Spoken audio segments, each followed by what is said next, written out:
This is a letter to the President of Uganda. Dear Mr. President, on the 29th of January 1986, you took an oath to serve the people of Uganda. But it is my civic right and duty as a Ugandan to say that we are not happy. Ugandans are not happy because of things that I'm going to say.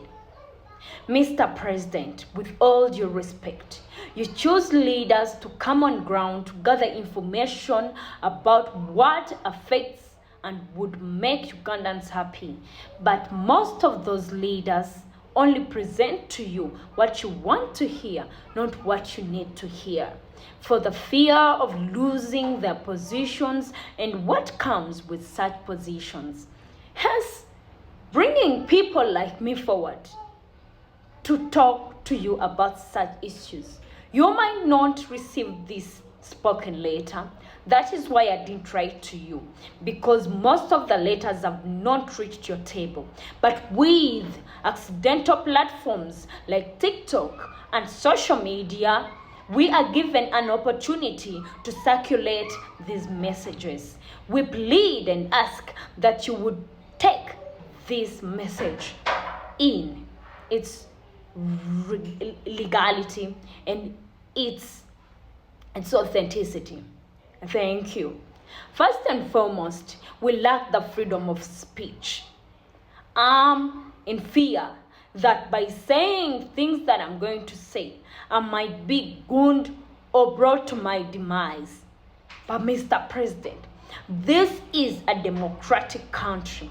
This is a country that would allow people to speak out. Most of the people have run to the diaspora to express themselves freely about issues that are affecting their loved ones and themselves. But I live in Uganda, and a lot of people have told me that I should be careful of what I speak because it might cause problems. Mr. President, the country should not have such restrictions of God-given rights of speech. Even God, in his sovereignty and his dignity and in his power, gave us the right to have choice and to have speech. That is why he says in the Bible, "Come, let us reason together," says the Lord. It means he would want us to speak and talk to him. That is why so many people in their religions are asked to pray. Prayer is a way of us talking to God. So, Mr. President, allow us the God-given freedom to speak. Come out and clear the air that all Ugandans have freedom to respectful speech, which I am going to give right now. Mr. President, a lot of people who have come out to air out issues and expose people who are doing wrong things and things that do not satisfy the people of Uganda have been brought to their demise. They have been gooned. Their families have been taken in as political prisoners, hence silencing so many young people with talent of speaking to you and of changing what is not right in the government. Since we know that the power lies in the hands of the people, we will take the chances, Mr. President, with all due respect. People have come out, people like the late prominent Chirumira, who came out and exposed the ruffles in the police. He was brought to his demise.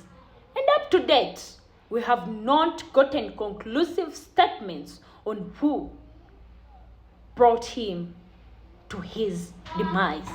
People like Jaja Ichuli, aka Ismail Asses, were brought to their demise by people under silence that are, according to witnesses, allegedly were putting on military uniforms. Mr. President, should we just keep quiet as the nation bleeds? By no means, I know you would want that to happen.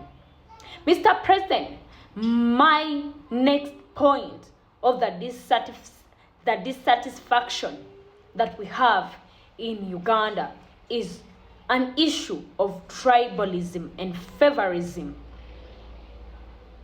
Father of the nation, we plead to you and we would want you to look into memes like Gambanogu. Such memes have created divisions in people and has caused or have caused hatred towards a specific tribe or specific tribes and ethnicities. For example, on my page, I get threats all the time because of my appearance. People not knowing that not everybody or not everyone who looks like me and people like me has the same beliefs and sentiments that such people who lack moral integrity say to other people. People victimize others and lower, demean, and make others inferior by the languages they speak and what they say to others. Statements like Gambanogu are so famous in Ugandans and we laugh about them. But Ugandans are people who laugh while crying. Such statements should be publicly rebuked, Mr. President. You should come out and rebuke such statements because they are creating divisions. The people arrested now and then for creating divisions and tribalism in people are the innocent ones. Yet the people who go on using their language and statements to demean others are not taken into the coolers. People like Bizonto were imprisoned for stating out facts, yet it is the same people that are giving us reasons to talk about them. Such people should be brought to justice and let the law prevail. Mr. President, we all know that there is no equal opportunities to what Ugandans can get. Opportunities to jobs, opportunities to wealth, and opportunities to status. Mr. President, work on that. You either get a job because of who you know, or the position you hold, or your father holds. That shouldn't be in a country where our motto should be the Pearl of Africa. Or that is something added to Uganda. For God and my country means we put God first, who says, I created man in my own image. Nobody is inferior and nobody is superior than the other. Mr. President, work on those issues. Those are the top issues affecting people. Poverty comes from the lack of opportunities or the lack of divided opportunities into everyone, to everyone equally. We need to have a society and a nation that favors every Ugandan, not just a few. Mr. President, let us study knowing that we will have jobs. A lot of institutions are removed. Institutions like UNRWA, you might have a reason why such things are done, but a lot of Ugandans are losing jobs. A lot of people who are working in UNRWA have lost jobs and don't have a way out. Someone with a degree, a PhD, is going to sit because a lot of sectors or sects are fully loaded with people who don't deserve such jobs. Mr. President, may you work on that with all due respect. I would have so much to say, but this is the time I have, since TikTok only gives me such time. But, Mr. President, take this as something that is good for the nation, because we are bleeding. Allocate funds where they're supposed to be. Appoint leaders who are competent. Thank you.